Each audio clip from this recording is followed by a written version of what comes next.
अनुआ नावाचा एक Korean brand आहे, त्याचा हार्टलिफ नावाचा एक क्लिन्झिंग ऑइल आहे.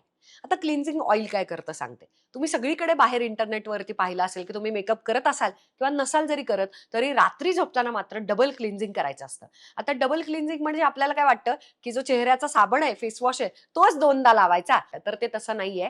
एकदा तेलानं चेहरा साफ करायचा असतं. येस. आणि दुसऱ्यांदा मात्र आपल्या आवडीचा जो फेस वॉश आहे सूट होणारा, ते मात्र चेहऱ्याला लावायचं. तर हे जे असे माइल्ड, स्पेशली अनुवाचे हे हार्ट लिफ्टचं क्लिन्झिंग ऑइल आहे, जबरदस्त आहे. पंप आहे त्याचा. त्याचं घ्यायचं, ते चोळायचं. तुम्हाला हाताला दिसत असेल, अक्षरशः तेलासारखं आहे. मेकअप प्रचंड सुंदर, एकूण ना एक कण निघतो स्वच्छ. कितीही वॉटरप्रूफ स्ट्रॉंग मेकअप केलेला असला, डोळ्यांना आग होत नाही. सेन्सिटिव्ह स्किन असेल, आईज असेल, सगळ्याला सूट होतं. आता संपूर्ण मेकअप काढला, मेकअप जरी नाहीये तरी प्रदूषण, धूळ, सगळं सगळं सगळं तेल घेऊन चेहरा चोळला. त्याच्यानंतर पुसायचं नाहीये, पाणी घ्यायचंय आणि पाणी जर याच्यावरती मारलं तर याचा साबण होतो आणि साबणासारखा चेहरा धुतला जातो. संपूर्ण चेहरा धुतल्यानंतर मग तुमच्या आवडीचा फेस वॉश लावायचा आहे आणि दॅट्स इट.